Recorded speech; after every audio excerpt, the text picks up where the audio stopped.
How's it Hey, going? hey guys, how y'all doing? I'm Dash. Knox is here too. How was your week? It was worky. Not a whole lot to do outside of work. So I had the opposite kind of week. Oh yeah, you Um, did. Sorry to hear that. oh well, no, it's fine. I do contract work, so being between Oh, contracts is something that is pretty common. gotcha. So yeah, I've basically been on vacation for a week. So I got a lot going on right now. Cause yeah, I take this off work time and like fill up with all my hobby things that I do. Yeah, see, So yeah. I that's actually kind of interesting, and maybe might be a subject for a different day. But I specifically know that when I was between contracts, I couldn't do like Twitch gaming. I couldn't do anything at all. It was just like an overwhelming sense of guilt that I was like, okay, I need to find another job. Oh, gotcha. So yeah. I have like a contract manager that looks for other contracts for me. Gotcha. Yeah, I don't have that. So yeah. So for me it's like the opposite. Because of that, I don't they get a cut of it, right? So like it lowers my what I end up taking home at the end of the day a little bit, but it provides me with like this time where I can just sit back and be like, I'm gonna, stay sharp mentally, Yeah. but like enjoy the time between the contracts as if it's a vacation. Right, right. Um, yeah. So it's been good. I've been playing dude, I've just been playing Valheim for the last week, but it's different this time. All right, here's what's going on, right? Um, I was watching Lobos Jr., pretty popular Twitch streamer. He was doing a solo hardcore Valheim run. So it's solo, and then hardcore is a self-imposed permadeath. And Hmm. of course, you don't know the seed and all that kind of stuff. And I was like, damn, that sounds really fun. So I started my own, right? Played it for like 20 hours probably, and I fucking died Oh to no. like to here's what was going on, right? I I got all the leather at the start, upgraded all my shit, and was fully prepared to fight Aether, right? And I did it, and it was easy. He's a pushover. First one's easy. Then Well, hang on. I I guess we should back up a little bit. So, I know this is actually probably statistically, numerically, the most talked about game on this entire podcast by the numbers. But I guess not everyone's going to hear every episode. So, Valheim is oh yeah. quick primer. Is this quick survival, fantasy Viking in the weird different dimension where you have essentially the baby between The Forest, which is a survival sim, and Minecraft, which is a building sim. It's way more different than that, but if I had to nail it to two games, those are the genres I'd try to remind you of. We, Yeah. I noticed that you were playing this, and I was like, man, like I have friends that joke, is Sea of Thieves the new Valheim for me, since I spent so much fucking time just playing Valheim therapeutically, that I was like, I wonder. So I go to Steam and I look at how many hours in Valheim I have logged, and it's more than I thought it was. I Oh have yeah. I have 138 hours logged, and Okay. in Sea of Thieves I just hit 100. So maybe it is my next Valheim, but I totally get going back to it, especially if you have this new interesting challenge where I thought it was going to be like, when you said hardcore, I assumed permadeath, but I was like, when I hear hardcore, I'm used to hearing like that in the first-person shooter perspective, where you just don't have a HUD and bullets do more damage and all this shit. So I didn't know what was Oh. going on. So I lurked you for a bit and saw that you were just doing permadeath, and I was like, oh, wait a minute. That changes up everything about how you have to move and sleep at night and all this stuff. So yeah, it's a cool thing you're doing. How is it? So yeah, first time, right? I died. I got completely prepared to fight Aether, and then he was a huge pushover, and then I got totally prepared to fight the Elder, which takes a lot more time because you Yes. get after you fight Aether, you get access to be able to start mining, and then you have to mine just a shitload of tin and copper in order to make all the bronze necessary to make. I wanted an axe, a pickaxe, a sword, a shield, a helmet, torso, legs, Yeah, and you're all the almost bronze doing this stuff. like a speed run almost. Like you're not speed running, I don't think, but like from what you're trying to do, it seems like you're trying to see if you can make it to like silver or something like that. Well, yeah, right. So it's not like a speed run, it's a can I do everything run, Yeah. kind of the opposite. So it's like the opposite of a speed run in that like if I need to take more time, I'm gonna because the priority is to not die. But I am gonna try to go as fast as I can though because some of this shit takes a long time to do in this Yeah, game. yeah. So yeah, I spent all the time fully upgrading all my bronze, and made some fire arrows, and I went and I fought the Elder, and I beat him too, and it was great. The Elder was a lot harder than Aether was, and I was The really Elder glad is that I a was straight up raid boss for sure. yeah, I was really glad that I was prepared for him. But then I'm looking for a swamp, right? Because that's the next place that you want to go to start getting iron. Looking for a swamp. I found the merchant, and I was all pumped up. Like, yeah, I'm gonna go buy some shit. I'm gonna go to the swamp. It's gonna be great. But before I do that, I wanted to like fully map out the continent that I started on, before sailing out. I wanted to like get the lay of the land of where I spawned. And the continent was fucking huge. So it took me forever to just like run around the perimeter of it to map it.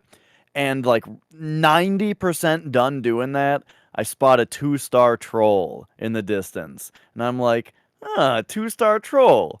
I'm decked out in bronze that's fully upgraded. 1-star trolls are no problem. I'm gonna fuck with this guy. So I shot like a couple arrows at him and he came at me. He was one of the ones with the logs where they Yeah. swing a log at you. And like I got up in his face and I parried like a couple of his hits, but they were hitting pretty hard and were kind of hard to parry. And then he fucking beans me with one hit down to 4 HP.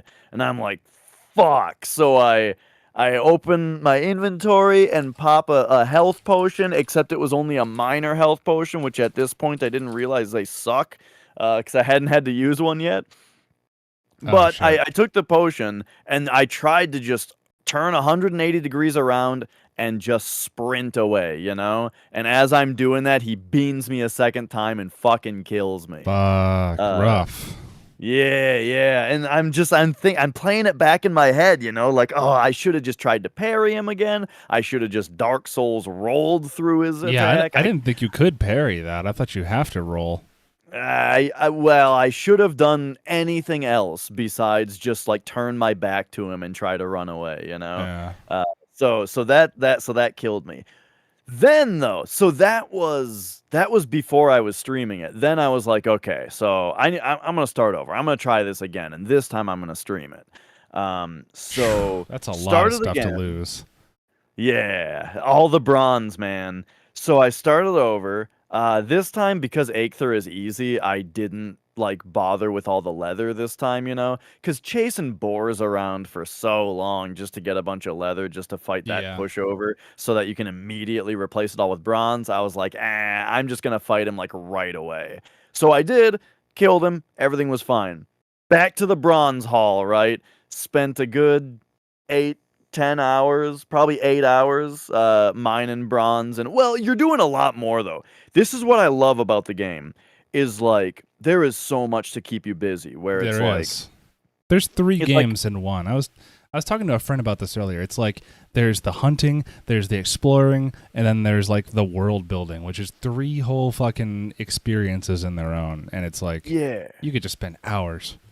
Yeah, so like when you're playing on your own, man, you got to do everything, Yeah. Like I'm mining, right? Now the smelter is all filled up. So now I'm going to go like make sure while I'm doing that I'm chopping enough wood to keep the kiln full and also enough wood to like build a new building so I can do some other stuff. Oh, I need some more leather for like to build, an upgrade for the workbench, so I'm killing the animals. Oh, I'm running low on food, so I need to go cook some more meat. Oh, no, now fucking the fermenter, right? I need to keep up with my beehives so I can put the honey in the thing and make mead and get Yep. that in the fermenter. A Like lot of micromanagement. yeah, you got to do all this stuff. So it's like never like this game has always made time disappear, but Yes. like I played the game for 12 hours straight yesterday without even like hardly even thinking about it, you know? Like I didn't even look at the clock for the first 8 It's hours, so you easy to know? do that with Valheim too. It just melts away. Yeah. So I got all the bronze again, right? I did it. I was fully upgraded because the Elder was hard enough where I was really glad that I had everything upgraded the first time. So upgraded everything all the way again.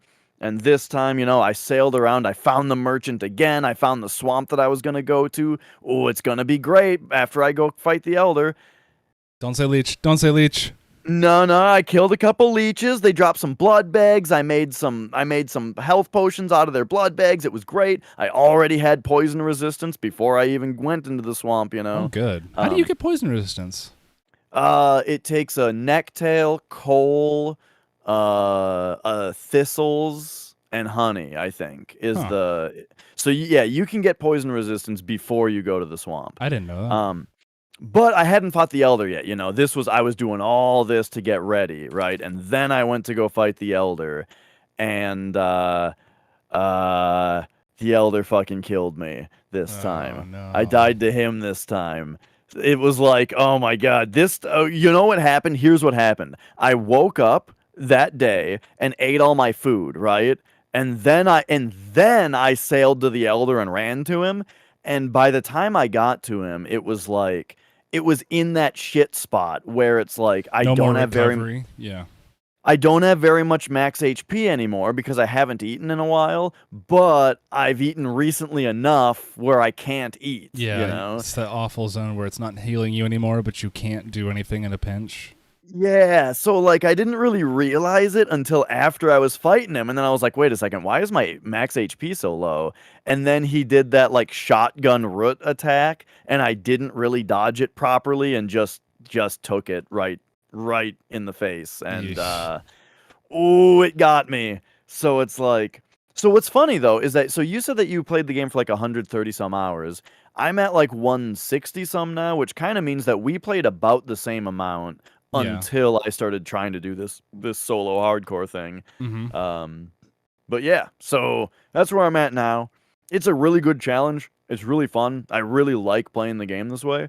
Um, and I would on fucking Monday, hate playing the game that way. Fuck on doing that. Monday, I think I'm gonna start again. Jesus, Mhm, man. mhm. I talked about this before we talked about doing permadeath runs, which is just losing shit in that game feels devastating. I can't imagine building the entire world myself and then losing it and then just doing it over and over again.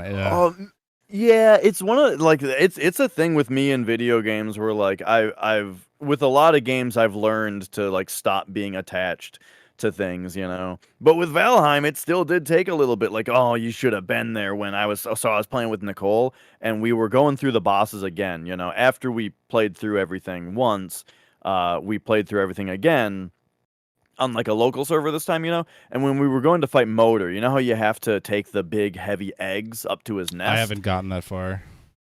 What? I never got to the mountains. What? You Yeah. need to get back on that shit, dude. Well, my entire server of friends stopped playing, and there was no reason for me to play alone.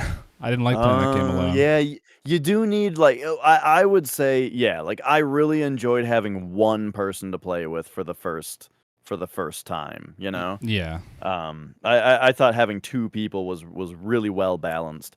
But okay, anyway, a point is you have to carry these big heavy things, and I was like, all right. Looking at Nicole and my inventory weights, you know, it was like, okay, if I gave her all of my shit, then I would be able to carry 2 eggs and she could carry 1. Oh, we could get 1 more and save a trip, you know? Yeah. So I like tossed all my stuff to her on the boat, you know? And then we went up there and we put the eggs down and I'm like, all right, give me all my shit back. And she gives me all my stuff back. And I'm like, yeah, okay. And the sword? And she's like, what do you mean the sword? And I'm like, and the black metal sword, you know? And she's like, I don't have a sword. So we it turns out I had tossed all of my stuff over to her on the boat, and Oh, the sword like fell through the boat, and she didn't pick it up into the water. And jeez. man, I spent like a half hour trying to like take the hoe and like raise the ground, Oh, like raise like a land bridge to try to lift it up out of the deep water, to get it back. And that's funny. oh, it was so frustrating because like you're raising the land in the water, but the waves keep coming up and lifting you up, and then you put your shit away because you're swimming now, and then you Yeah. go back down and you have to take it back out, and then you slip off of the thing that you're raised up, so then you got to swim back to shore and then walk down your fucking land bridge again, and it was like so fucking frustrating. And then though, at some point I realized like this thing is gone. Like I'm not getting this thing back. So I went back to town and made another one in like 5 minutes. I was just like, God damn it, I should have just I was so attached to the one though. That is, I mean, to speak less of video games here, I'm trying to get into that same mindset too, where I'm trying to recognize things for what they are when they're going to take 30 minutes to do something when I could just spend 5 minutes that I don't want to spend, making it way less a pain. Yeah, yeah. So it's good that you Yeah. realize that in a video game. Mm-hmm. Yeah, and I know what you mean with that kind of stuff. Like a lot of the time, in real life, if I have to do something again that I've already done, have a lot of anxiety about it because I'm always afraid that I'm not going to do it as well the second time. Huh. Like I get really attached to like the way that it happened the first time, and then I'm like afraid that the second time it won't work as well. And yeah, Interesting. that's something I'm trying to get over. Hey, maybe I'll think about that Valheim sword next time and be like, yeah, it's gonna work better the second time. How What? about that? What? It was like you said it was a black metal sword. Yeah, that's spoilers, man. You got to get to the black Okay. metal. All right. Mm-hmm. I mean, maybe I will. I have a friend who says he's willing to play, and I think someone else. Okay, I have two friends who said that they'd be willing to play if we started a new server. So maybe I might eventually do it again. But I'm still so stuck in Sea of Thieves because it's just completely taken over my drive to play Valheim, which is just I need a meditative chill game where I can do stuff and have fun and still have there be a feeling of permanence of not necessarily on the things you build but on the things you acquire. And Yeah. overall it And just is a pretty and fun game. So one thing that Sea of Thieves has going for it, too, is that you don't have to rent a server to that's play with another people huge who. thing. Yes. Yeah, because I like tell I'm you. lucky enough to be playing with Nicole, where we can just be on a local server. How are you hosting that, by the way? Do you have like Uh, another machine just running Valheim while you connect to it? yeah, I've got a laptop that I use for like my drum set for like Okay. sheet music and stuff, and I just have that running the server. That's cool. I didn't know a laptop could handle it. That's good to know. Yeah, yeah. It takes like a couple gigs of RAM, which I'm sure that amount increases as the world gets explored True. or as you Yeah. do stuff to the world Oh, and that's stuff. right. Because they said like the terraforming is really what causes the most amount of hang up because that Yeah, stuff all has to get processed in real time.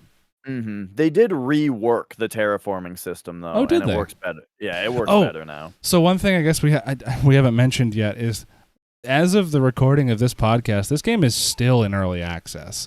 So we're talking about like we Yeah. beat this game, now we're speed running it, now we're doing all these other kinds, and the game isn't even finished yet.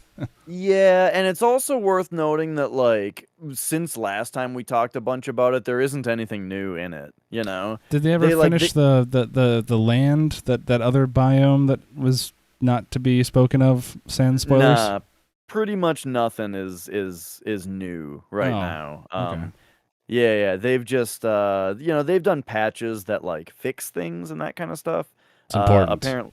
Apparently their big like content pack is still on the way though. That's fine. Um, I've played so many other games where the opposite was true, where it came out, everyone was hyped for it, had a fuck ton of bugs, and they only wanted to put out content for it because they were paranoid that people would get bored and leave. And it's like, no, they're going to leave because the game's fucking broken. Yeah, it's kind of the problem with early access is that like normally Oh, this wasn't and an early access game that I'm referring to, though. But go ahead. oh, okay. But either way, take this with a grain of salt because I've never shipped a video game before, all Mm-hmm. right? No, I But am either. from my perspective, what I can see is that like I would expect that you would not wait or you would not worry about like ultra compatibility and optimization until way later in the development process, you know? Like that seems like end development kind of stuff. I don't know. I mean, when you're dealing with something, if I'm speaking out my ass here because I'm not a game developer in the slightest, but I would think when it comes to game optimization and how it performs, like yeah, you want to touch up things here and there, like make things more efficient in the game later on in the dev cycle. But like when I think about um, when I think about just trying to optimize it and keep it running smoothly, I think about like that's one of those things you want to do early on in the dev process because it's just going to get worse later. I don't know. Hmm. Yeah, I'm not sure because I've always assumed that it was later stuff because you're trying to get everything like literally working first, right? Well, you don't want to build your Um, castle in sand on sand, you know. yeah, yeah, yeah. I could see it either way, but that's always been my assumption. And so then you look at early access, where it seems like if you're going to release a game on early access, that forces you to push that optimization and that compatibility kind of stuff right up front, where now True. you have to do all that first, or at the time of release, and then you can continue working on new content and stuff. And I wonder how much that disrupts the development cycle and makes the game take ultimately longer. I don't know, especially with a game like Valheim, which isn't the dev team or isn't the company like 8 people and only one person actually develops? I remember hearing it was 5 people, It's a but yeah, small crew. yeah, I'm not sure what each person does. And yeah, that's one of those things where it's like, so it's like, the game comes out, I've never heard of it before. So all of a sudden, there's this giant game that's got potentially a couple hundred hours of gameplay for me in it, all of a sudden, right? So then now it's kind of weird from my perspective to then have to wait, possibly a couple years for the last 20% of it to be done or that kind of thing. You know what I mean? Do you think early Um, access is now becoming the norm? uh, I I, don't know. Well, I don't buy a whole lot. I don't buy enough Steam games to have an opinion, I guess. But like, I feel like the phenomena of early access game. Here's a husk. We'll start filling it out as you enjoy it. Get to playing. I think well, that model is getting more and more accepted. Like a lot of people used to be really mad about the idea of it, but I like it. I could get real cynical here because not with indies, right? Indies, they can do whatever they want, and some games are early access and some aren't, and I don't think it's the norm necessarily, but plenty of indie games do it, and that's fine. But then there's a lot of AAA games that come out in early access without saying that they do. You know what I mean? Oh, Games well, that of just come out course. fucking half finished and with all kinds of bugs, and then they slowly finish the Is game with content updates over time, or they just completely abandon it, like Anthem. Remember Anthem? no. I don't. I think I remember the name, but that seems symptomatic of the description of the company that you are now talking about in that Yeah, tone. yeah. Right. If we I don't know. So yeah, that's the kind. I mean, I think I'm preaching to the choir if I complain about that kind of stuff. Where it's like that, but that's the kind of thing. I don't talk about it all that much because those are games that I generally don't play anyway. Like I wasn't gonna play Anthem, right? It doesn't matter if it was good or bad when it came out. It was not my kind of game, right? I don't even know what it Um, is, really. so it doesn't really matter. It was a looter shooter. Which is kind of funny because I did get really into Destiny, all right, but I liked Destiny, yeah, for sure. yeah. And so Anthem was like Anthem kind of seemed like it was like a mix of Destiny and Warframe Oh, I didn't in play that Warframe. like it's like a third person looter shooter where you're Hmm. in like a mech suit kind of thing, like a Warframe sort of. Yeah, I Um, think there was a game. Shit. I want to say it's Titanfall, but I know it's not Titanfall.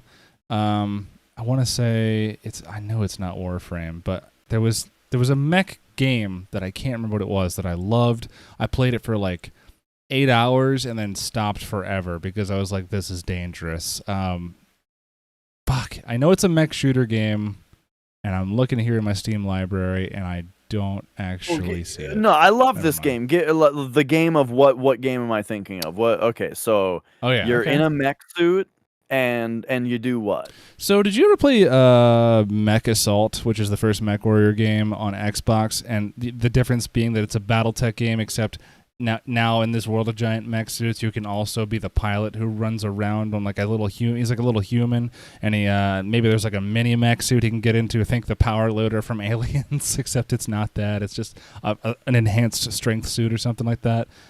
And then there's also the big robots. It was it had that feature in it. Okay, you said a lot of words there, but ultimately you're saying so you were a little guy and you got into a mech suit? You're a human. You get into a mech suit and you start fighting people, and it's like a team deathmatch, big arena mech. Not even arena. I Just think like this is just Titanfall. I don't think it's Titanfall. I think it's something else. Could you do like little wall runs and stuff and Don't like think so. Wait, the movement was really agile? I think it depended on the mech you used. Oh, I mean when you're a man, when you're Oh, a human, that could you like I don't think so. This is okay, killing me. alright. I wonder. It had to be in my Steam library, but I don't. Hawken. Hawken.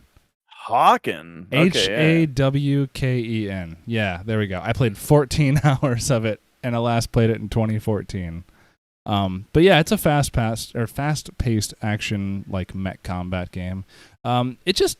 It was one of those games I think where I think I played it because it was free, and it didn't offer a lot of content if you didn't pay for it. So I was like, I'm not gonna keep playing it for it or paying it, playing it. sure. Yeah. But we were right before that. We were talking about Sea of Thieves because how it contrasts with Valheim. I can now safely say that after 100 hours of playing the game, there is definitely a more unrealized loss in the game when you lose your ship. Like that was one of the first things I noticed when I compared it to Valheim, which was in Valheim you have to get all the resources needed to make you have to learn the recipe to make a boat first, and then you have to get all the resources needed to make it, which I think happens at the same time. Once you learn iron nails, it gives you the boat recipe. But anyway. Yeah. To be fair, like you learn the recipe by acquiring the materials. Yes, which I did like. I liked that. I didn't like that I'd Mhm. have to hunt for a fucking recipe in a game. That would have pissed me off. But this specifically, I've noticed. Like, here's actually a good example. So the content they just released for it, which was Pirates of the Caribbean themed, has Captain Jack Sparrow, all the crew of the Black Pearl in it, as well as some other characters from the movie series. They have so quests are two different things in Sea of Thieves. You have voyages, which is just, hey, go here, kill this guy. Hey, go here, find this treasure. Gathering quests, but fun, essentially, and they're shorter. Then there's Tall Tales, and Tall Tales are much longer, epic, multiple island spanning quests that often involve a lot of cutscenes and cinematic, like, not cinematic cutscenes per se, but scenes where you're looking at characters talk as opposed to doing, a PvE thing the whole time. And that takes a little bit longer. So I was talking about how I did the second quest. Not going to spoil it too much, but this one particularly requires that you leave your boat and you go a very far distance away from your boat. The only way I'm going to be able to say this without spoiling it so you'll understand is that you are swimming below your boat. You're swimming very far below your boat, all the way down to the ocean floor where there are air vents. You can breathe down there, but the swim down there is Sonic the Hedgehog underwater, breathe panic-inducing, I'm going to die. It's kind of cool. But you get down there, and then the rest of the quest pretty much takes place down there, and you're down there for a while. Me and my girlfriend are just running through this together, and we hear a whole bunch of cannons, like a lot of cannon fire. And we're like, not a lot of cannons down here underwater firing. And then we're like, yeah, our boat's totally getting fucked right above the surface. So we go, all right, well, do we restart this shit, kill ourselves, and then get our boat and come sailing all the way back out here? Or do we just keep doing this quest because we're here and we're already here and yada yada? Well, okay, so right away it sounds like the choice is obvious. Don't waste time, just have fun, whatever. Except at the end, when you get some pretty sick loot from that quest, where are you going to put it? You're just out here in the middle of the ocean. You forgot you don't have a ride home. And you have treasure. So in the game, if you fall off your boat and it's impossible to get back, like say you're sailing and you just fall off and it just drifts that way forever, Little Mermaid NPCs spawn in the water with like a torch and like a shiny light that you can see in the middle of the night. It smokes during the day. Pretty cool concept, actually. You click E on them and they're like, "Here, return to your boat," and then you're on your boat. You can do that, but in that game, you can't do that if you're actively holding anything in your hand that is like an actual item that can't just go in your inventory, like say treasure or a chest or anything that would be forcing you to only carry one item at a time. So you have this chest now after this amazing quest, and you're just kind of sitting there in the ocean with no way to get it home. So, loot in the game isn't everything, but people play the game to grind and get more money, renown, rep, etc. Because in this game, everything you do, you have at the beginning. All the most powerful weapons, they're all in your inventory. They're just not the most powerful weapons. They're just classes of weapons and what skin and model you use over it. Everything is cosmetic. All the unlocks, everything you pay for is cosmetic. There's no pay to win in this game. It's just, what size boat do you want? How many are in your crew? Are they good at operating cannons real fast and repairing the boat when there's holes and you're going to sink and then they need to get water out of the boat, etc.? That kind of thing. You can all do it from the start. It's all on skill. So basically, yeah, when you lose loot, it sucks because that's what you wanted to do. And this is definitely one of those games where the destination is nothing compared to the journey, because it's all about the journey in this game. It's all about just what can happen in the moment. There's lots of just... The game is very carefully tailored to make it so you're not going to get ganked all the time. Like, you go... Okay, there's elements working against you. I will not spoil it for anyone who wants to get into it, because now is a great time to get into it with the new content added. And that was the main complaint about it for the longest time, was there was not enough content, which I have a separate complaint about here in a second. Anyway, I recommend getting into it now. It's great. You'll spend a lot of time. You'll be relaxed, but also it'll be terrifying in like weird stints of like 1 minute of terrifying, 29 minutes of relaxation and fun. Another minute of terrifying, 5 minutes of anger and more terrifying, and then now either glory or, well, fuck it, I guess we're going to go back to the outpost and start again. So it's cool. But the game tailors it to where it doesn't gank you every time, all the time. And it even balances it out to where, like I said, you pick your ship. There are 3 classes of ship. There's the galleon, which is up to 4 people, 3 to 4 players recommended, got 3 masts, and it's the only boat with 2 levels above the water. Every other boat has only 1 level below deck, which is underwater. And the reason that's an advantage is because you can take a lot more cannons to your hull if none of those holes in your ship are under the water line. So you got more armor, you got more cannons, probably have more players, you're going to be at an advantage. But it's a slower ship, you can't maneuver it as much, yada yada.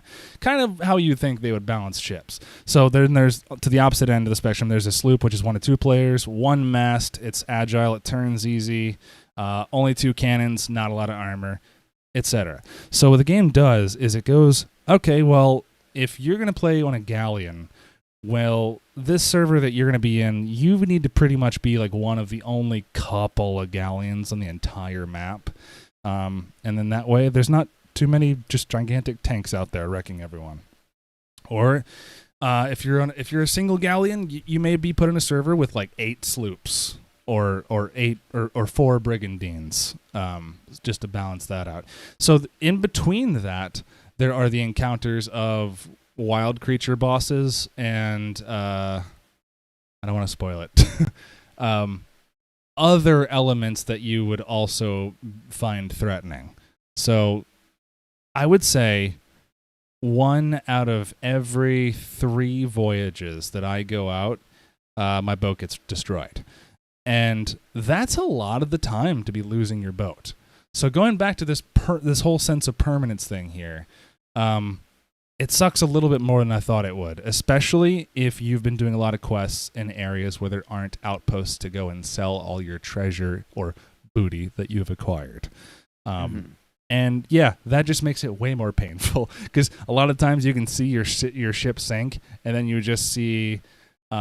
This game works off a system of if there's treasure in the distance, it'll appear in my view as like a big gleaming star, like a big shiny thing. It draws your attention to it. Kind of like how snipers are handled in Battlefield now, where if someone's pointing a scope at you, they'll shine to the player. And they'll go, oh, fuck, what's that in the corner of my sight? And then they'll try to either run away or shoot the sniper or whatever. This is treasure in the game. Also, people's sniper rifles and telescope. So they can see each other when you're looking at each other, so that's cool too. But treasure, same thing. So all I see is my ship sink and just this Northern Lights firework display of treasure chests just rising back up to the surface. And then just me realizing, yeah, they're docking their boat right next to that, and they're pulling in every last piece to go sell themselves. All my hard hours of work where I just was like, one more quest. Maybe I'll go to the outpost then, and it'll be even better, and I'll just sell a billion things at once, and it'll be like a rush, you know? Yeah. Kind of like how if you're a DPS class in an RPG, like an MMO, you know, you can choose between a lot of damage at once or just a fuck ton of damage here and there. It's that burst of just seeing how much treasure you can bring back to an island to sell. Especially if you load it up in the dinghies, like the little rowboats, lifeboats. You can fill those up and then not have to take your ship all the way into the harbor to get closer to the vendors to sell it more efficiently. Because remember, you can only carry one thing at a time. So you're making trips. Yeah, there's more sense of permanence, I guess, is what I'm trying to get at in the game than I realized. And it made it better. For sure. Nice. Yeah, I could keep talking about Sea of Thieves, but I don't want to step on you there. I don't want to put you to sleep. I do recommend it, though. If you're looking for a game that gives you that kind of the same, but kind of different pacing as Valheim. There's no building, unfortunately, but that game doesn't need building. In fact, one of the things that I found myself disappointed about when I came from Valheim to Sea of Thieves was, man, the sailing in Valheim is so cool because literally nobody else knows what the map looks like, and you have to discover it. So there's a purpose to sailing, whereas in Sea of Thieves, everyone's world map is the same. The Reaper's hideout is always at the same island. The fucking I don't want to spoil too much else geographically because it's just too fun to come across and learn. But there's lots of stuff that you go to that you're like, okay, well, maybe I won't go over there just because I saw a galleon go over there. So now I know to avoid that area, but like I can come back to that later. Whereas in Valheim, it's just like, well, I'm going to sail this way, and we're just going to see what happens for the next 2 hours. It's like we're going to discover shit that hasn't been discovered, or, you know, because it would have to work that way in Sea of Thieves because the way that the quests work and the way that PvP works and all that sort of thing. But anyway, sailing is like exploring. The novelty does wear off because it's the same map. But it's all about what happens in between. That's what the game's really about. Oh, sure.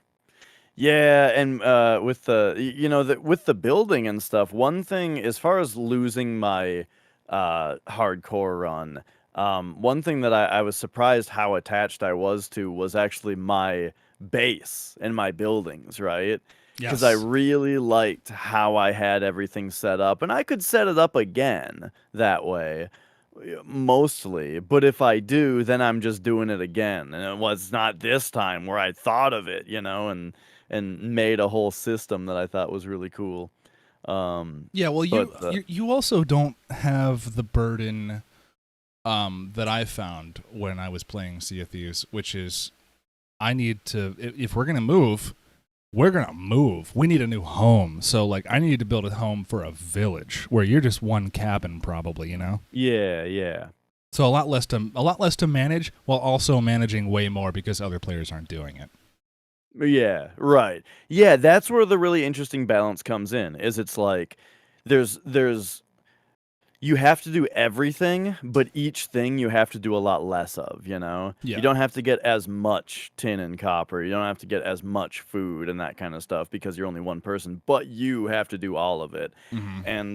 And yeah, I again, as I was saying earlier, I really like the pacing of how that gets you to spend every day in the game and spend every minute doing something I useful, you I know? finally like when I learned that from Valheim, I finally understood how my friend Jake, man, it is a relaxed day for him when I come over to his house and I see he's got only 3 instances of a fucking god damn it, RuneScape up.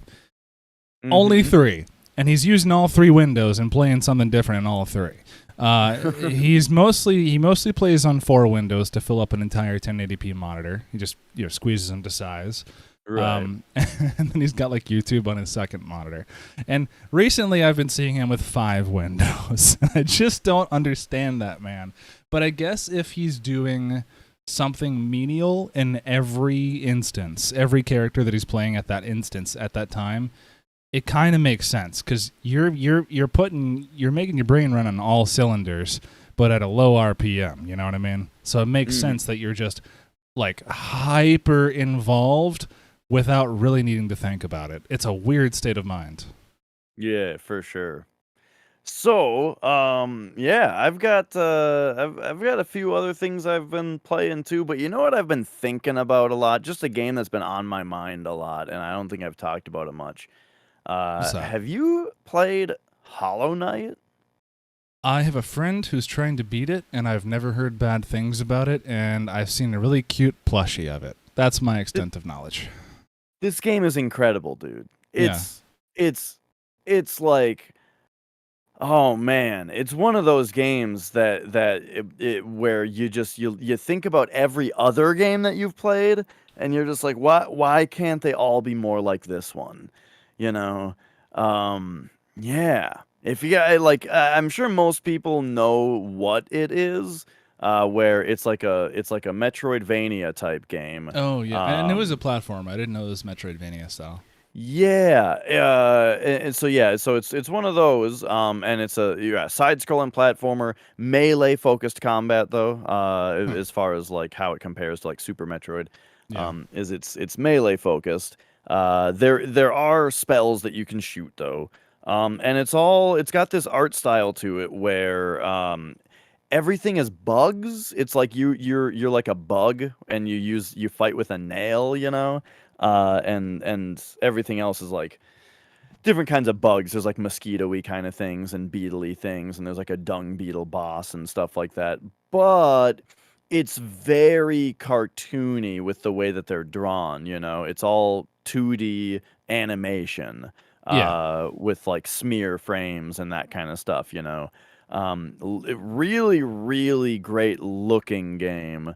Uh, but yeah, the thing is, it's one of those games where like you can say that all of these things it does is really good. It looks good, it sounds good, it's got good controls, it's got good story, it's got good world building, and a well constructed world. But you can dive into each one of those things and be like, you got to understand how particularly good it is at everything. You know, Oh really? um, yeah. Like Who made for this game? example, Team Cherry. Oh, I've I never heard don't of know them. what. Yeah, I don't know. I don't know if they have any other games. At least not that I've heard of. One hit wonders, Um, huh? well, they're working on a sequel. So yeah, they are working on the next one. But so like okay, so let's take for example, it's a Metroidvania, right? What that means is that as you play the game, you unlock new movement or combat abilities that unlocks new areas for you. So Of like the places you've difference probably already been to. Yeah. yeah. So as you're playing the game, you'll see things like a ledge that you can't quite make it up to, or a gap that's too wide, and that kind of thing, you know? But then, hey, you come back with the wall jump power, or a double jump, or like there's this like shoot forward kind of power, you know? And then you're able to get through it. And that's the thing about when people say Metroidvania, right? Why is that a thing that people say? It's just an adventure game. You just get a key to unlock the door, except this time the key is a double jump. Well, that's actually like super important that the key is a double jump, Yeah, you because know? it changes. It's all in the level design. It's all in the level design, and specifically, the double jump is useful in more ways than getting up to that ledge. You Hmm. know what I mean? The double jump changes how you play all the time. Yeah. It's a double jump that you're going to be using all the time. And it happens to allow you to also access this new area, right? That's the difference. And this game, Hollow Knight, it they're less linear. It's less linear than other Metroidvanias that I've seen. Where like there's some stuff like in Super Metroid, you can break the game. You could, or well, I should say you can like sequence break in Super Metroid quite a bit. You know, to get the different powers in a different order. Um, but I feel like Hollow Knight doesn't even make you sequence break. Like this game, it's just the map is much more open from the start. It feels like, Really. and yeah, and it seems like you can get the different powers in a very different order each time if you want. Another And thing with then Metroidvania games, a lot of them don't tend to have world maps, right? They kind of just like you go to different levels by going to different areas of a certain kind of level. yeah, I've seen them with and without maps. Like, Mm. the original Metroid doesn't have a map, but then Super Metroid has a map of where you're in. You know, so you can open up the map and look at the area that you're in, but you can't look at a world map. And You then know what? I later just realized Metroid that, yeah, because games. Metroid 2 Return of Samus on Game Boy didn't have any kind of map feature, and that's basically Right. why I stopped playing, is because I could not figure it out. Yeah, yeah, that one also didn't. But then later Metroids like Zero Mission, that one does have a world map, you know. Huh.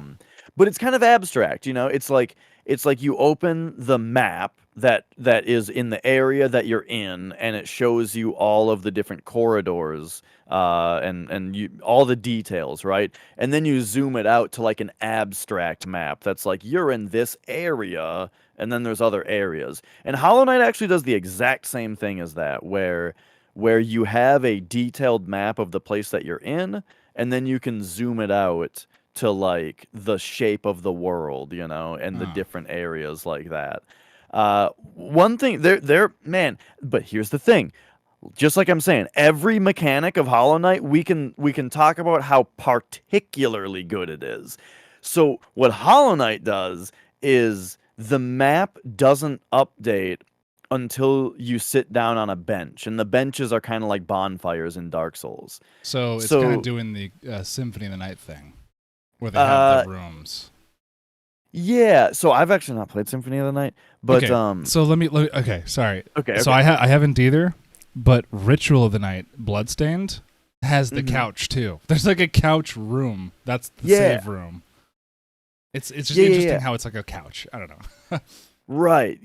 So in Hollow Knight, as you're first exploring, first of all, you'll come across like a dude. So you're in a new area that you've never seen before, and you don't have a map for it. And you're not even getting map of the place that you're currently in. You know what I mean? Like as you go into each new room, it's not like adding it to the map.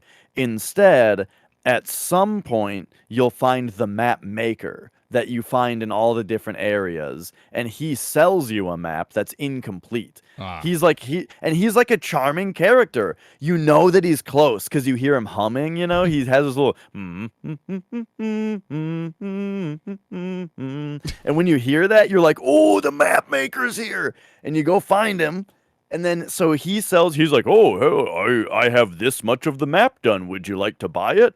So then you have like a half-assed map of the area. And what's so cool about it is that like shows you kind of an idea of like here's where maybe you're supposed to go. like this is the important part or something like that.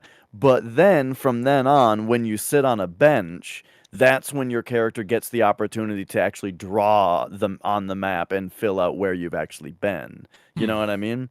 So it's like so as you're exploring unexplored areas, you're kind of in the dark, right? You don't have this constantly updating map. You're having to push out into the unexplored. But then when you get that moment of respite on the bench, that's when your map also updates. And then you can open up your newly updated map and be like, oh, look at all the stuff that I just explored, right? Super, super cool.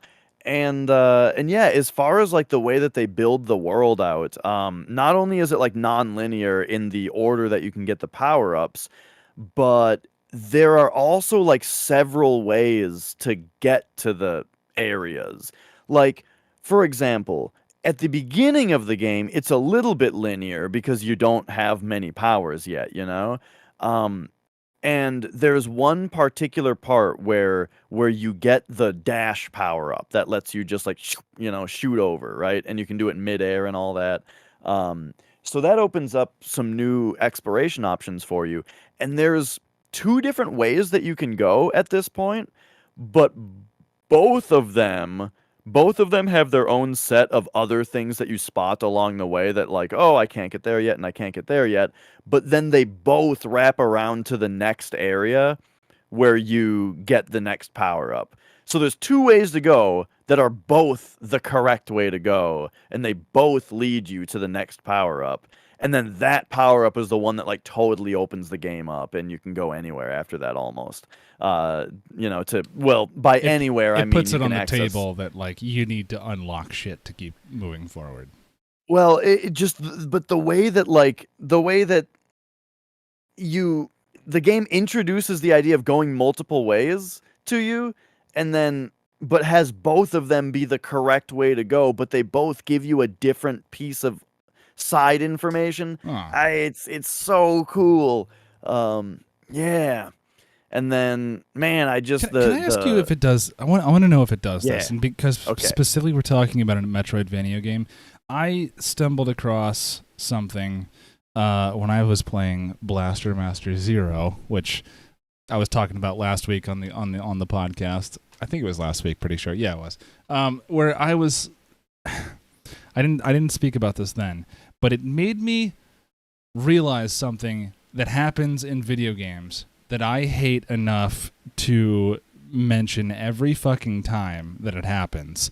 And it is one of the reasons that I believe justified us in creating this podcast, which is getting insanely pissed off about small shit a lot of people don't even think about, probably. Yeah, and you need a platform to describe the nuance of why it pisses you off. Express the rage. We need to work through some issues here on the couch. Let's hear it. What did Blaster Master do to you? Where Blaster Master touched me was on the angry button that happens it gets pressed every fucking time that I'm going into a new area.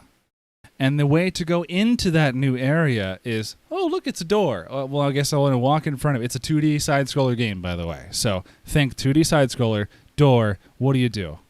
What do you do when you see a door, when you need to go through it? In an old game, you shoot it, maybe? Any 2 game. No, you don't need to shoot it. It's just a door. Okay, yeah, you walk into it. I'm gonna bring up Mario, because Mario is like the chief culprit of why this made me hate it as a kid. This is this doesn't. Wait, yeah. Getting mad about this is so funny because it's so. Are you talking about a door that's behind you, so you have to press up? Nope, it's more pedantic than that. Actually, yes. So that you do have to press up in order to be able to go through this door. You walk up to it, and so because your sprite is in front of it, you have to press up to go through it. Now, when you go to the other side of that door. When you go to the other side of that door, a lot of the time, I will pick my controller back up after that level stops loading, and then hit whatever directional movement I need to go to in order to start moving around in the new level, and I walk through the fucking door again, and I'm back at the last level again. This happens every fucking time, almost. Like, it's something about, like, I feel like it could be so easily avoided, by making like a countdown timer for like a cooldown timer for hitting the up button in front of a door.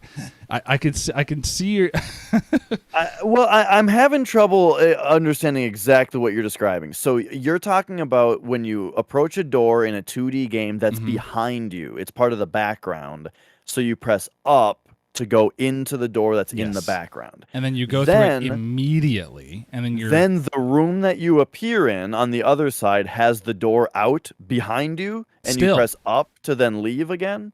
not to leave, but not on purpose. So Right. essentially, But so you're accidentally pressing up and leaving immediately. yeah, and I guess I should also specify that the game this is happening on, I'm playing on a joystick, so the effect is even more pronounced. So on a D-pad, you'd go forward to not go through that door. You just progress through the level. And if you pick the controller up weird, if it took a second to load, or you just grab it and you're excited, maybe you'll hit diagonal up and forward and it'll happen. But on a stick, happens a lot more because sticks are just less precise than D-pads at 4-dimensional movement. So as soon as I start this next level, I'm immediately flipped right back to the level I left, and I'm like, what the fuck? Because of that weird input that I did. I have good news for you about Hollow Knight. Oh. So this is a game where when there's a door behind you and you press up to go into the door, the new scene that you are entered into is the door that you came into is going to be on the left. You know what I mean? Just like you like walk out of the door, then the scene starts. Well, it's and it's a side scroll. It's kind of like you're turning the camera 90 degrees. Yeah. Okay. Because you go into the door behind you, and then in the new scene you walk in from the left, and that's the door. The left side is the door out. You know what I mean? Yeah. Yeah. So that's how Hollow Knight does it. That's how it should be done, honestly. So okay, man, where the hell was I? But there you go. There's another thing where it's like, hey, little mechanic, Hollow Knight does it right. Yeah. Right. And yeah, I love the visuals and the soundtrack of the game, and it's I get it mixed up. Like fucking good. You know how like you'll be thinking of two different actors that don't look even remotely like each other, but when people talk about them, you mistake each other for them for each other all the time.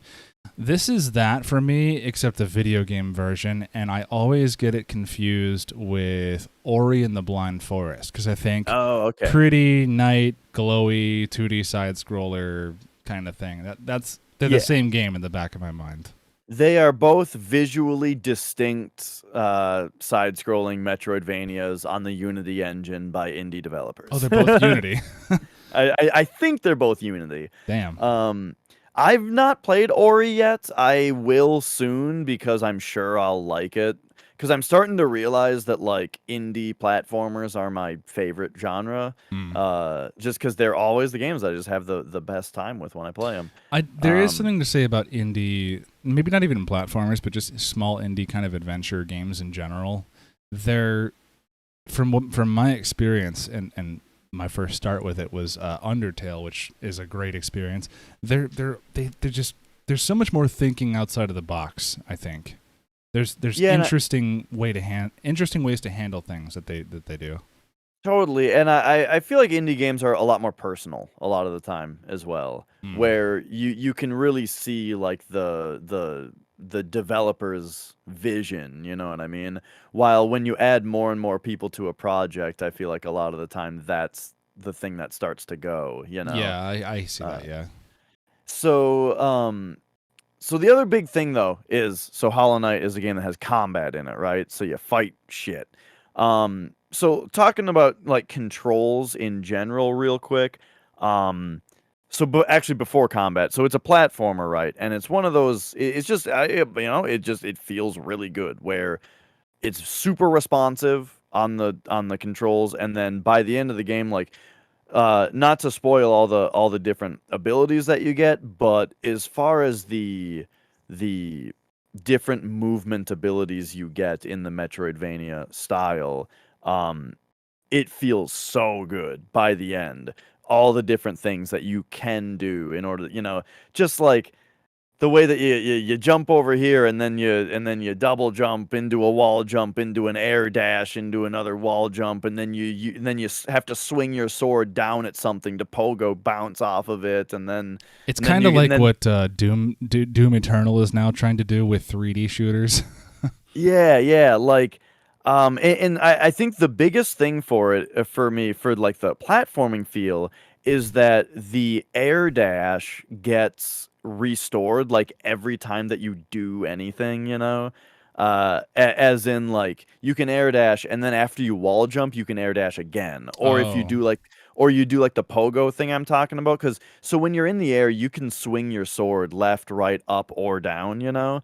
And if you swing your sword down at something, you bounce off of it, and then you can air dash again after you do that, you know? So it's like you have so much movement and hmm. such an ability to just shoot around. And I love that feeling of a lot of games where you are like a pretty small character on the screen, you know? So you have like a lot of mobility to move around, and I love that feeling. Yeah, Hollow Knight's a Um, little chibi dude. I don't even know what he is. I just see like a little purple outfit and like this little tiny white head. He kind of looks like a not fucked up like wood sprite from from Spirited Away, I think it was. oh yeah. I see what you're saying there. Yeah, he's this Yeah, tiny little I love guy. his design. He's a cute little dude. And so speaking of combat though, so I mentioned like melee, you can swing in those four different directions. So like you can juggle guys by swinging up, you can pogo on a guy by swinging down at him every time that you bounce on him, you know, and doing that kind of thing, or you can hit left and right. Then there's spells, you know, you can shoot a projectile, but then you get other spells later, like a like a magical ground pound and that kind of stuff.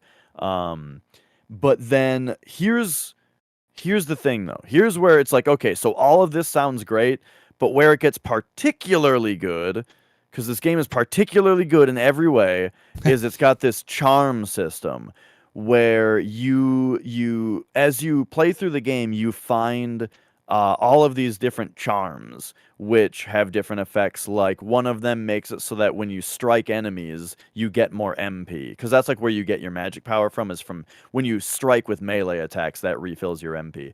One of them, you know, it makes you do more, or one of them makes your spells more powerful. One of them makes your melee have a little bit more range. One of them makes it so you can attack a little bit faster. One of them makes it so you can charge a little bit faster. They all have these different, tons of them. You know, there's like 40 charms or something. And what I love about that is that they're very diverse, and it's a game where you can play it in a lot of different ways, and whatever as far as like how you like to approach combat, and however it is that you like to approach combat, you will be validated Hmm. by a set of charms. You know what I mean? Like I'm someone who I don't use a lot of magic, and I like to just melee everything, you know, and just be really proficient at just movement and melee. So I can just equip like there's two different range upgrade charms and you can stack them. So I have like both of those and the power one and the one that makes it so that when you hit guys you don't get like knocked back a little bit, so you can kind of stand ground, you know? It sounds And, like and you have Koei Tecmo Dynasty Warriors power ups. so like but what I love is that in my style I feel super validated, Yeah, where it's yeah. like where I like to play this way and there are charms in the game that make it better, you Want to know? do this? Here, be a badass at it.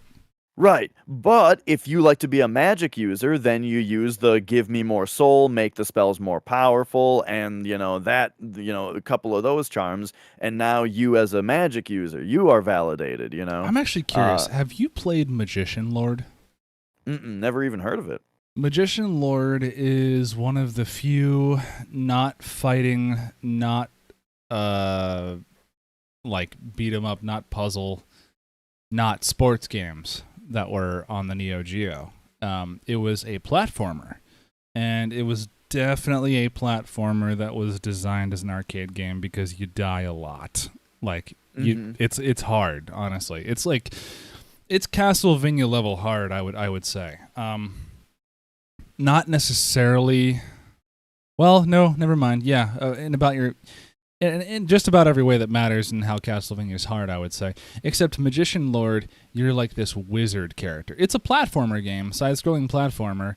You go left and right, kind of like how Castlevania is. I wouldn't necessarily call it a Metroidvania. I would just need to have a little bit more experience with it, but I don't want experience with it because it's fucking hard, and it's not rewarding to be good at. But it's a platformer game where you are this little wizard dude. Like I said, you got a staff. You shoot projectiles, I think, is your main weapon. Like you have spells. It's a hard platformer game. You're a wizard and you shoot shit, and that's about the extent of my knowledge because that's as far as I could tolerate playing. But it is known for being hard. But honestly, I have heard a lot of people say that it's one of their favorite platformers ever. And, you know, if Castlevania is hard and people found the love of the environments, the bosses, and all that worth learning those mechanics over enough to beat Magician Lord, maybe there's something there. And I think if you are a person who's into that kind of side-scroller platformers kind of thing, I would give that a shot.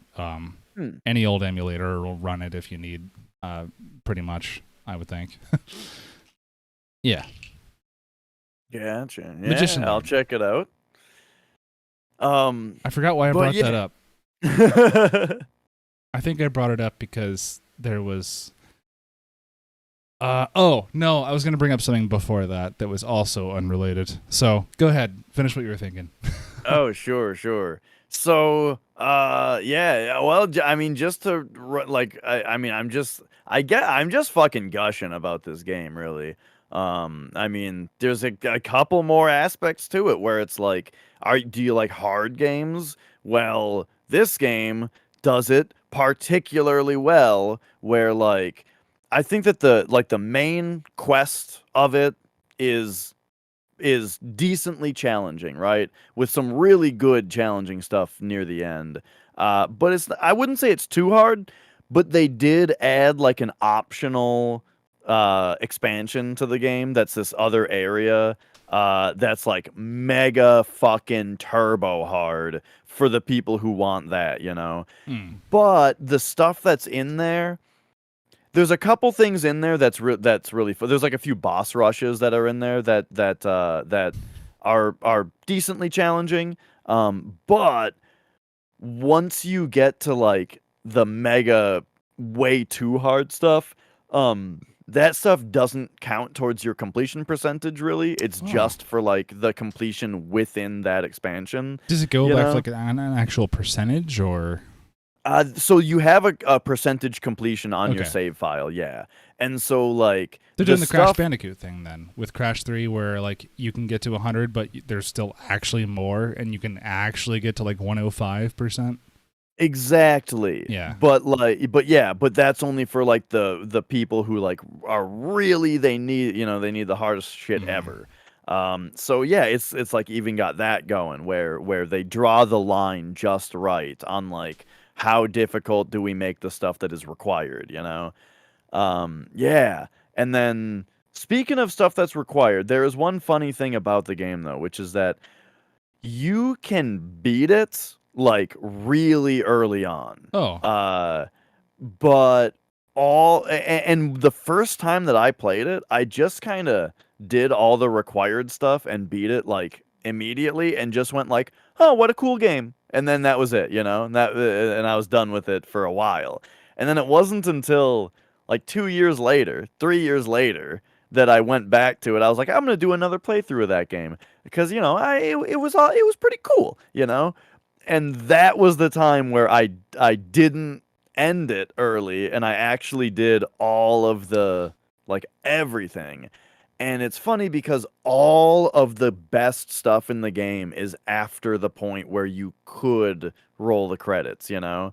And it all leads up to like another ending, right? Like there's a true ending. And that's the thing, is if you get the true end, all the shit to get the true ending is the best, most fun, most interesting stuff in the game, you know? So it's kind of funny that I feel like there's probably a lot of people like me who got the regular ending and then didn't go back to the game. And if that's one of you out there, well, go back and 100% the game. I was just going to say, hats off to Hollow Knight, because if I play a game and I enjoy the main quest and go, okay, well, I can see that this is going to be a long experience, I'm most likely going to take the main quest and then say fuck it after that. Unless you do your game like that, where you go, oh, well, that's not the real ending, or oh, maybe you just got the bad ending actually. So Yeah. if you just do the thing that like you think you're supposed to do, well, the game I'm thinking about actually is Bloodstained Ritual of the Night. No spoilers, so because I want you to play that game. That's a great game to play. I would say the story pretty much lets you feel it out how you think it should be felt out. And when you do that, you get to the end of the game, the actual end of the game. But like, it's super, like, you don't feel good about what happened. Like, it's a tragedy about what's going on. It's not good. It's not a good part of the story. One of the characters that's been a help to you is I'm not going to spoil anymore. It's not cool what happens. But you learn that that's actually only like one of a couple endings. And if you want the good ending that explains more of what's going on in the universe and all that, if you hide that by like, hey, beat these 2 more bosses, get this item and put it here or some shit like that, I am going to be there. I'm not even going to care about the quote unquote real ending of the game. But 9 times out of 10, if they don't have that shit out in there, I'm not going to play that game again. If I beat it, I beat it. Like right now, Sonic Adventures, I beat that game as Sonic. I'm not playing that shit again. I liked the Sonic playthrough. I'm not interested enough to go back to play the fucking gigantic robot rabbit or whatever the fuck his name is. Yeah. So that's a good topic, because that gets into the last part that there is to talk about with Hollow Knight, which is the story. So I think part of the reason that I put the game down after the beating of it the first time was that I had no fucking clue what happened in the story, you know? It's one of those things where it's like the world that you're in is really cool, and all of the dialogue that all the NPCs say is really great. Where like all the characters, you know, you're like, I like this character, and that's he's got like a personality, and he talks like this, and he says these things, and this is what he's interested in, and I love that, right? You meet all these interesting characters and all that, and like the world has so much like environmental storytelling where you can kind of pick up on some general things, but as far as what actually happened in the cutscene at the end of the game originally, I was just like, I got I don't know. I didn't know whether it was a true ending or not, because it was so vague, you know. Kind of annoying. So It's kind of obnoxious that when you think about it, it's like game developers will make you think you beat the game, and then like I don't know what percentage of the people like me will just leave and just be like, wow, fuck that game. well, that's the thing, is that like, well, I didn't say fuck that game. Well, I I said, boy, I sure don't know what happened on that ending, but that was sure a great game, and then that was it, you know. But that's the thing, is that yeah, it was so cryptic that I didn't even really know. I didn't really understand how it, like, if you understand that ending, then you would understand how like unsatisfying it is as Yeah. far as like what you should be doing. And but yeah, but I didn't have that, you know. But then when I went through and did all the 100% stuff later, like so many more just like incredible plot points happen where you're just like, holy shit, it's there's so much more to it, you know. Mm-hmm. However, even so, I could tell that everything was really epic and cool, and there's these very important things happened, but I still wasn't totally sure what really was happening in the game, even when I did 100% it. So I've been going and watching YouTube videos about the story of it lately, and it puts me at a weird spot, because it's like partly I feel kind of either like I'm a little dumb, or the game is maybe a little too cryptic or something, but it's like so much like if someone explains to you what happens in the game, they're like, yeah, this is how it works, and here's how we know this, because this character says this thing right here, and then they specifically used the word ghost, let's say. Well, there's only one other time in the entire game that a character says ghost, and it's this time where it's like some connected thing, you know? Or like on this part of the game, they used the word focus, and there's only a couple other parts of the game where the word focus is used, and they're all very specific, and this is what they say, and oh wow, we can put all that together, and yeah, I think we got it, like a theory here of what's happening. I think I hate And this. and like, well, it's like someone explains it to you, and you're like, that's fucking incredible. Like this, like the world is so incredibly well thought out, and all of the dialogue and all of the writing is super specific, you know? Where like there is, like I'm saying, there is a vision to this game, you know? But it is cryptic to the point where like I need someone to explain it to me. But when they explain it, I'm like, boy, that's really cool. And I like the fact that it was done this way. I like that, they put in the hint here and the hint here, and they're connected via this thing, and everything makes sense if you just fucking look at it, you know? But I can't do it myself, so it's a little frustrating. You know what I mean? I think it's if there's just if you scatter the pieces of your puzzle way too thin for me, there's a chance that, especially for me, in my not so common perspective as a streamer, if there's just more shit to pay attention to over like a smaller span of time, I'm probably going to miss half the details just because there's other things I'm involved in. So yeah, same here. I don't need mental gymnastics when I'm trying to play a game. I mean, I realize this kind of makes me sound like I'm coming off as like I can't put two and two together a lot of the time, but like it's not that. It's just when there are things that, like you said, are just way too cryptic, that are just when you I guess when you explain the game and it sounds like a weird fan theory, then I guess that's where you lose me.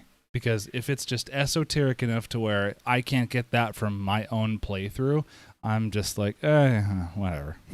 Totally. And there's something to be said about how difficult it is to pick up on a story when you're trying to like pay attention to game mechanics and stuff as well. And being a non-linear game, people are going to be, you are going to see all of the different story elements in a different order than other people did, and that kind of thing. Oh, you totally, that too. And a lot of the times when I play games like that, I'm the type of person, man, I'm easy to be drawn in my own direction. So, like, when I follow that way, a lot of the times, dude, I'm actually now realizing this has happened a lot more in my life than I realized. But I played a lot of games where, like, I'll have a problem, and I'm like, dude, what do I do here? Or where do I go here? And then, like, the response on the other person's face is, how the fuck did you get there at this point? Or why are you there at this point of the game? Like, it's because I'm ADD. I like exploring things, and when something catches my fancy, I'm going to go in that direction only, and only that direction for the next 30 minutes. And I'm going to find out what the fuck is in this direction only for 30 minutes. Well, this is one of those games that will reward you for doing that, by giving you like a different playthrough than other people got, because you'll find something there, for sure. And it'll just be like, oh, I got the sword upgrade already. Well, you got the sword, you didn't get the other thing yet? No, Anyway, it's kind of funny actually. The whole time you've been talking about the different like movement upgrades or whatever, every time it's brought up in this conversation, I don't know why, but my mind is immediately brought to Donkey Kong Country on SNES, where when you unlock abilities, it's just that big, like that little graphics test that Rare would do with the gold and the blue logo, like the little like 3D little icon that would just rotate 360 degrees in its place, just spinning for you to catch. And it was like, oh, this is the double jump icon. So once you unlock that, is this Donkey Kong Country? This is not Donkey Kong Country. I'm very confused. There is something like this. Wait a minute. No. Oh, it's coming. Are you talking about Donkey Kong 64 maybe for 64? Definitely not. No. This is one of those. Okay, wow. What game is this?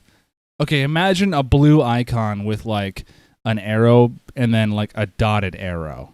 like to signify a double jump. Now, Crash Bandicoot Warped did is this. that warped? Is that warped? Yeah, I'm thinking, totally. okay, yeah, all right. I couldn't remember if it was warped. Yeah, it's like a tile that is blue, and in gold it's like the logo, and it spin. Yeah, totally. That's Crash Warped. Yeah, so I'm thinking warped because I played that a lot as a kid. As soon as you get that icon, then it's like, hey, whoa, what is this I can do now? That's a cool feeling to get in a game, anyway. Yeah, totally.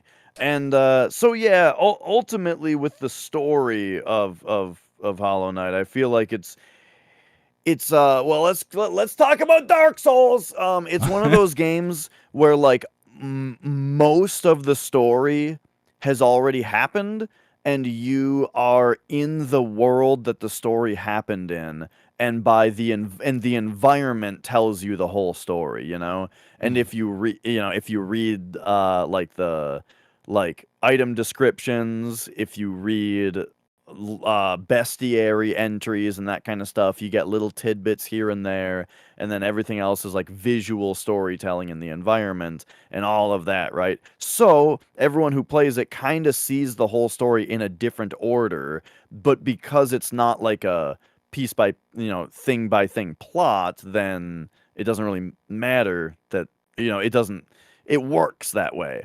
And yeah, it's just like I really like the way that the story is told, even though I do kind of need someone to tell me what happened at the end.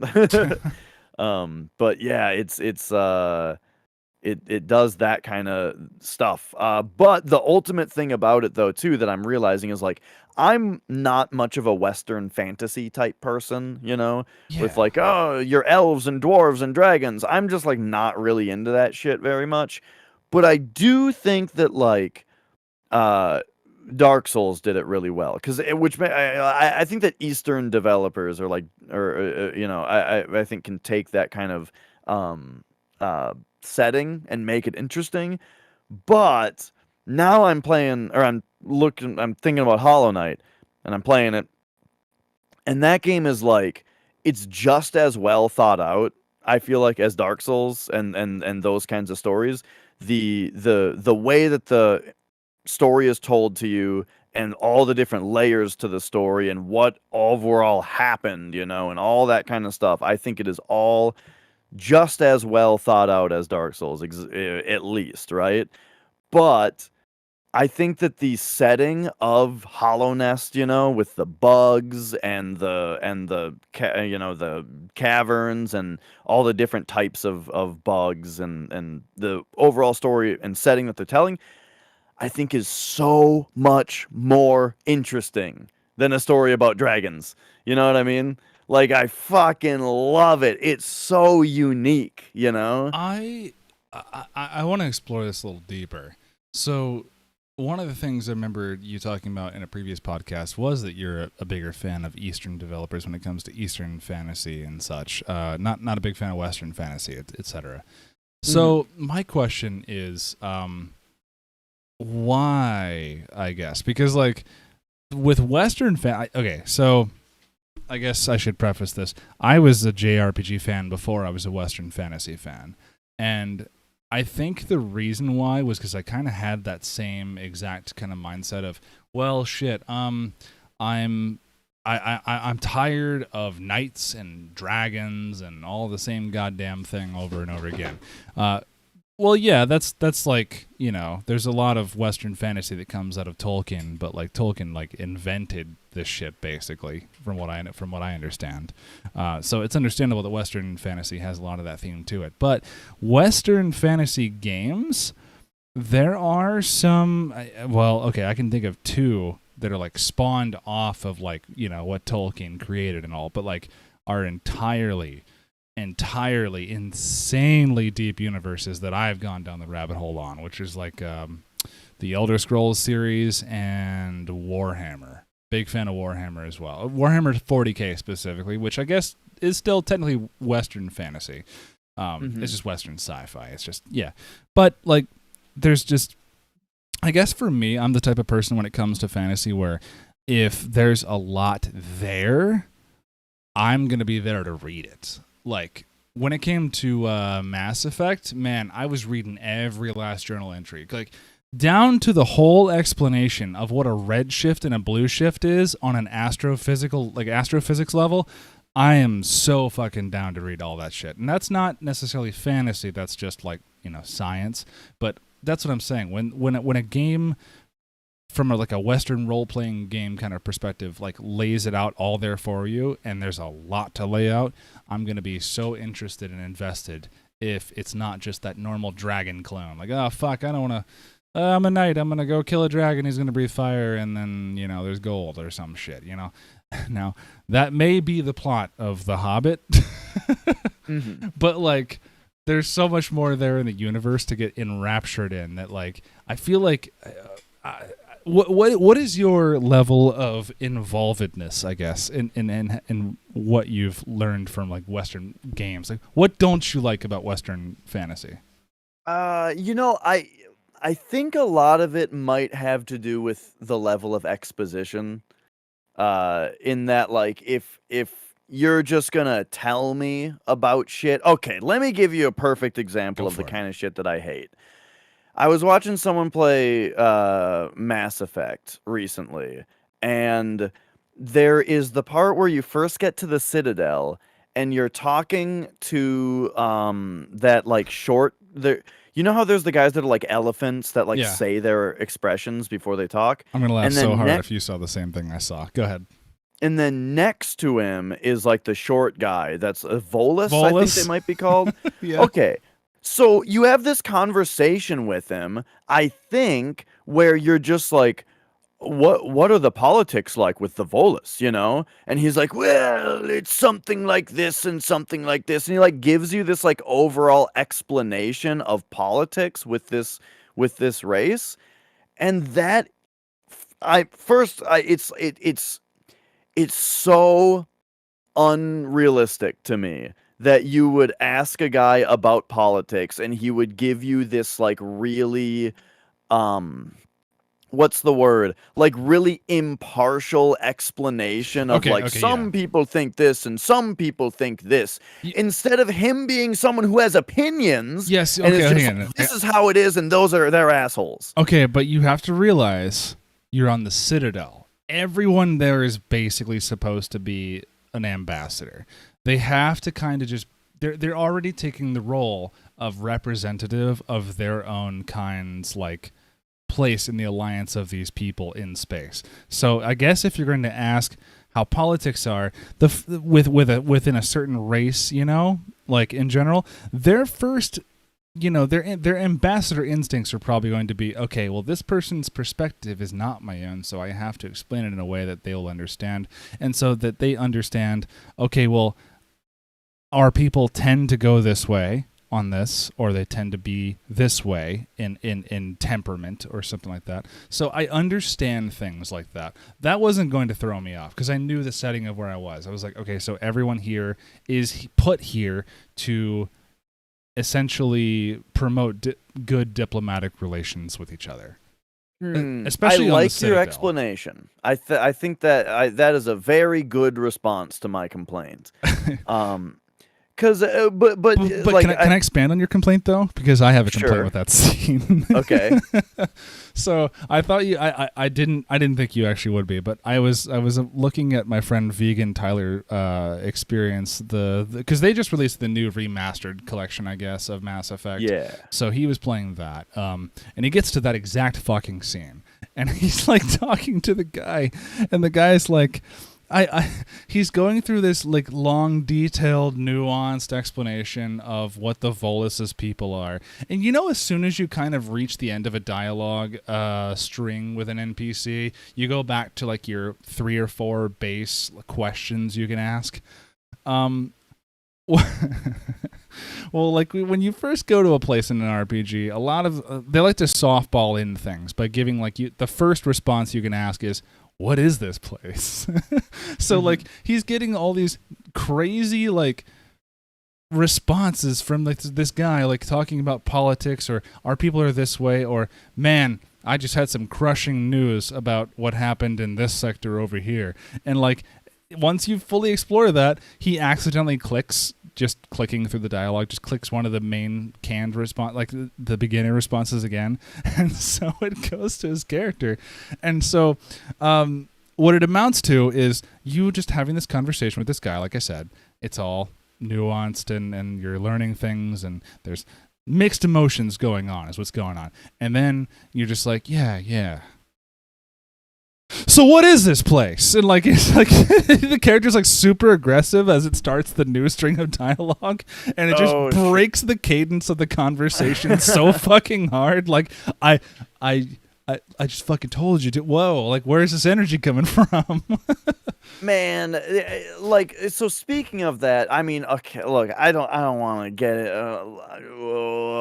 Then you become a fucking specter, and it's like, wait, didn't you just fucking learn what a Volus was like 5 minutes ago, lady? Like, how is this? Anyway. Well, that's actually okay. So that's taken care of too, because the reason the Volus are upset is because the humans are advancing way faster into the hierarchical standing. It's ridiculous. It's so unbelievable that someone who doesn't know anything about any of these aliens. Yeah, that's exactly right though. That part there is weird, but it didn't break my illusion of it. There's just so much there. So the reason I'm bitching about this, though, is I feel like a lot of Western fantasy is caught up in explaining things to you, while a lot of Eastern stuff that I've seen is more about you're in the place and the people are going to act like they're just going to act how they are normally, and so you have to infer the greater details from that. You know what I mean? Like someone's going to give you a really one-sided opinion about something, and you have to infer that that's only one side of it, you know, and that kind of thing. I've never picked up on that. I mean, there are definitely games that spend way too much time explaining themselves to you, but I've never picked up that Japanese kind of like, or, you know, Eastern developers have that kind of flow to them. Yeah, I mean, maybe like it's probably just happens to be a selective few things that You've also been playing Shin Megami seen, Tensei, and I assume that universe is immense and weird anyway. You know, it's Shin Megami Tensei is surprisingly small, I would say. Like it all takes place in Tokyo pretty much. And you know, there are like it gets into more like philosophical differences between the different races, and that's kind of what I'm talking about, where it's like, so you don't need anyone to explain to you what Tokyo is, you know? Yeah. It's just, so that's where it takes place. But then all of the like dialogue that you have with the demons, they're all very personal, and they have their own thing that they are interested in, you know? And they don't really just explain shit to you about how the world works, really. You have to infer all that from people who are going about their daily lives and talking about their daily lives. I see what you know? mean now. Yeah, all right. Yeah. And then, like, when you do get into, you know, and right, and so, like the chaos demons will ask specific things of you, you know, and they're basically just like, the other guys are jerks, and so I want you to go do this, you know, and then you have to go to the other people who are like, there's idiots, yeah, you should do this, you know, and so you have to hear each different side from that side, and you kind of put yourself together this mental picture of like, oh, I get it, like, you know, the chaos side. I'm thinking Yakuza Shenmue vibes here, because there's a lot of that. Because that's one of those games where, okay, I can't speak for Yakuza, but Shenmue, you're playing this single perspective the entire time, walking around in different environments, hearing different things from different people about different events and different sides to what happens to those events. So you kind of have to piece that together. As much as Shenmue can be considered an RPG, I see that now. Yeah, I see what you mean. Yeah. So anyway, to sum up everything I was talking about, Hollow Knight is maybe one of the best games I've ever played, and everyone should play it. It's amazing. Now, I think cute little side-scroller platformer, and there's another thing that comes into the mix now that you say it's your favorite game of all time, because it's like graphically, just graphically, this, Ori, and Wings of V are the same game in my head. Yeah, well, Wings of V is not a Metroidvania. No, it's not.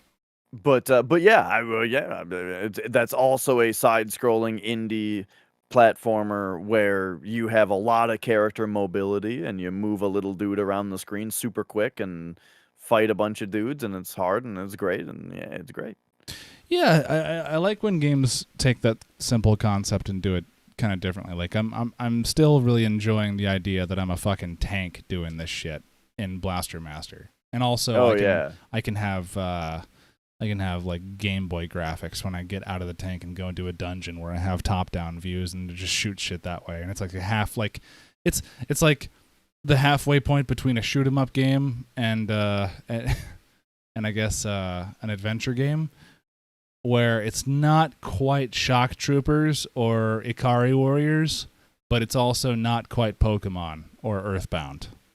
You know what I mean? Same kind of vibe, but with more action in either case. Yeah, and I mentioned earlier about like the singular when you have a smaller team, there's more of a vision, right? And I think with Wings of V, that you see that a lot with like you were saying, where it takes like a simple concept and it just does it really well as far as the platforming. That game, like the way that the levels are designed is so incredibly clever that like every time that you see you get to a new room and it's like you die or you try to do it a certain way and it doesn't work, and you try to do it another way and it doesn't work, and and you're just like, what the fuck, like how do I use the tools that I have to get through this? And then like you finally have like the moment, like like the way that it's designed has a certain thing to it that like hints that like if you do it differently in this way, maybe you can get through it, right? And then so, okay, I'll try that. I'll do this and then this, like I'll reverse the order that I usually do things in. And whoa, it works. And it's like a conversation that you just had personally with the developer. You know what I mean? Yeah. Where it's like they put something there and it's like, and you're like, oh, It and is the developer's fun. like, Yeah. you know? Yeah, it is fun to connect the dots for sure. Right, and it's like it's such a personal connection that you get with the person who designed it, And I see that. Yeah, that's the kind of thing that only video games can do, and when you have like a specific, like Wings of V was made by one guy, right? So so it's even more of like a personal thing, right? That is pretty cool. I never thought about that. Yeah. Where you get to just really you're it's exactly as you said. You're having a conversation without speaking. In an interesting way, for sure. Damn. Well, man, I came to the table this week with very little. I thought I was going to have a little bit more steam with that whole doorway thing, because that pisses me off. But I didn't think I'd have anything else to say about that. I just fucking hate it when I go into a level and then I'm immediately cast back. That's just a quick annoyance that pisses me off. But I seem to remember that being a particular problem, like in that, what was that, Wand of Gamelon, that terrible Zelda game. Oh my god! Wait! Hang on. Wand of Gamelon, is that the CDI game? Yeah, Jesus. That one has that problem where you go into doors and then you accidentally leave. Because part of the reason is that like the game does not need any button more to problems. open the menu is like the same button as the one to go through a door, but whenever you go indoors, the room is dark, so like the first thing you have to do is open your menu to use a torch or something. Like, Christ. Yeah, you're zigzagging the same button. You're using the same button to do different things. I haven't, man. I know there's probably not a more masochistic sentence out there on average than I really wish I owned a CDI, but I really want a Philips CDI just to fuck around with. I know the games that I'm going to get for it are not going to be a source of joy or engagement, but I want to I want to experience the vision that they had for the future and just see how dog shit it was. Yeah. Let's make a video game console out of what's that?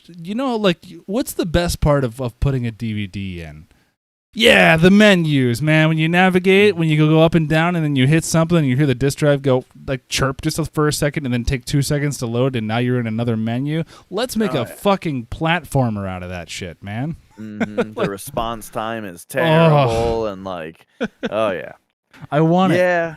I want those weird proto HTC Vive 3D controllers that are just corded and hooked up to what looks like a VCR. Well, and if you want to play those shitty CDI Zelda games and you don't have a CDI, they did like relatively recently release them on PC in a very playable way. It's actually not the Zelda games that I want to play. Game Grumps made a video series of them playing a golf game on the CDI. Did I talk about this before? We've talked about this, yeah. Okay, we have. Okay, that's the one I want to play with. Eugene Levy. I need that in my life. I need to experience. I don't think I've experienced true unbridled rage from a video game, but I think that can bring that out in me, and I think I'm looking for that experience. What if the CDI had a fishing game on it that was like that? I would need you to tell me the title and price of that stat because it can't be good. I actually think that. Well, okay, damn it. All right, I'm sorry if there are any CDI enthusiasts out there. I get it. If you're a CDI apologist, I understand. If you're a CDI enthusiast, get therapy. I'm curious as to what it takes to become a CDI enthusiast, and it can't be a fishing game. I refuse to believe. I mean, if you're enthusiastic about the CDI, it's got to be like, it's one of those things where, well, it's the same reason that you want one, right?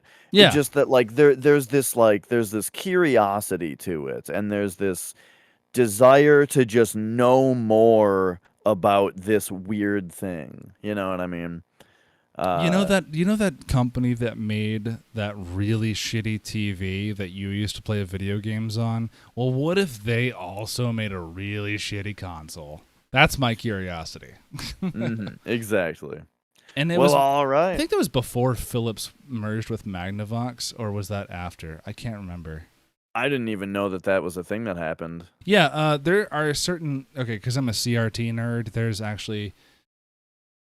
Boy, if you okay, so I don't know of any Philips or Magnavox sets that I would find desirable unless we were in a real, and we eventually will be in a real CRT scarcity where S-video even becomes desirable. Then you'd probably see some want for these sets. But there are some TVs that say Philips Magnavox. Like, you know how Philips is, their logo is just the word Philips with like that same font, but Magnavox has this sans serif like it's the word Magnavox with no serifs, but like they put it together and they're like did the Philips was like inverse color where it was like in a like it was a rectangle, so the Magnavox and Philips logo are here and one's just color reversed, so it's like it's like, hey, let's advertise our merger on our products, like that'll sell them. Like, I don't understand what the thinking was there, but yeah, there are Philips Magnavox sets, and the only reason I'm curious about Philips and Magnavox is because both of these companies made video game consoles. They made the Philips CDI respectively. Oh yeah. As well as the Magnavox Odyssey and the Odyssey 2. I came there close to were buying several Odyssey. Odysseys. Yeah. Yeah. And dude, I haven't heard great things about Odyssey games. Everyone back then was either an Atari or Commodore person. There was no in between. I'm speaking a little bit before my time because I was born about 5, 6, 7 years after these game consoles were made. But like the Odyssey, as far as like graphics design and cartridge design, is fucking badass, man. Like, I don't want to get too deep into this, but like the cartridges like had handles where you could just pull them out. And like all of their graphic design was like first of all, the word Odyssey for Magnavox had a cool look to it. It looked like a band logo. When you say graphic design, you're talking about like the cover art, right? Not even the cover art, but the cover art was good. I mean, it's classic. I mean, okay, when I say good, you're talking about a person like who like thinks like Manila Road is the epitome of metal. Okay, so that kind of dealing of like what fantasy art in metal would look like. So yeah, it looks good in that kind of like really shitty, like amazing that no one recognizes way, in that it's like just nerdy but cool. But like the Odyssey, like font itself looked like a stoner metal band's logo. It was crazy. Okay, yeah. But like, yeah, I mean, I've never seen any gameplay on the Magnavox Odyssey or the Odyssey 2, which I hear you need the Odyssey 2. I think the Odyssey is actually pretty hard to find compared to the Odyssey 2, just because of its popularity. But it's still relatively tiny compared to Atari. So, yeah, mixed bag. I don't know if any retro like super like retro 80 like early 80s gamers are here in the comments section on YouTube. Let us know how those games work, because I'm curious. I need to get one of those. Well, you just said a new phrase. Remember when we were talking about what constitutes retro, and one of the things we said was that there's going to be a new word, right? Like maybe we're going to start saying that like PS2 is retro and NES is vintage, or something like that, right? Yeah. You just said super retro. I said super retro for lack of better terms, though. But that's the thing though, is that the intent was there, right? Of like, wait a second, we need to distinguish the Odyssey from the NES here. There's a gap there where it's extra. It's super retro.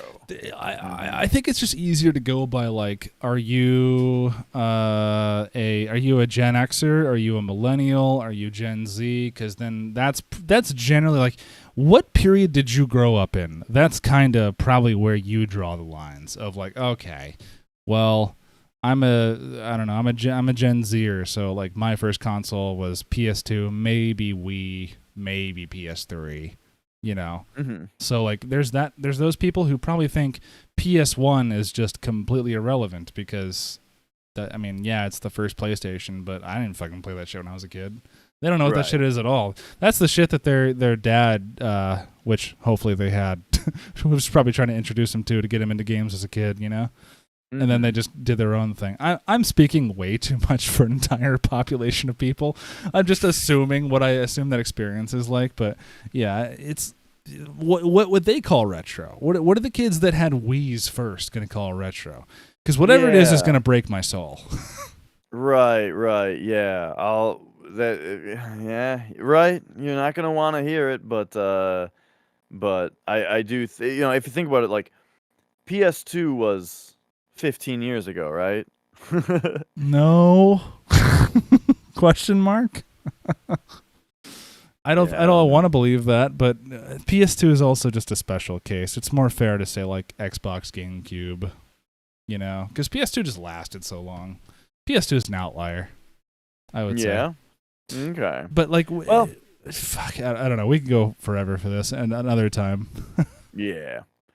I'm starting to realize that PS2 is a lot more than 15 years ago, because 15 years ago was 2006. No, it isn't. No, it isn't. No, it isn't. No, it isn't. That's when the PS3 came out. PS3 came out. Oh, fuck. Fuck. It hurts. I think my back just hurt listening to that. My God. Okay, well, we can be dinosaurs another day. All right, yeah. We'll see you next week, everybody. First of all, you guys enjoyed. Before we end though, thanks to all who have listened up to this point. This is episode 20. Oh yeah, you're right. We made a big deal about 10, but this is 20. Yeah, which is actually a really good sign because first of all, I've heard the statistics are, I think if you get past 14 podcast episodes, you're doing something that is most likely going to be able to last a lot longer. I think 14 is the number most podcasts give out. Oh, gotcha. By the end of. So it's cool. It's cool that we found this vibe. Talking about retro shit for sure. And if y'all are still listening to this by the end of the episode where we realize this, if you haven't seen this new thing called the title of the episode already and made that inference, thank you for watching. We appreciate you for being here for number 20. Excellent. Well, not watching, but listening. Yeah, have a good one. Yeah. Later, guys.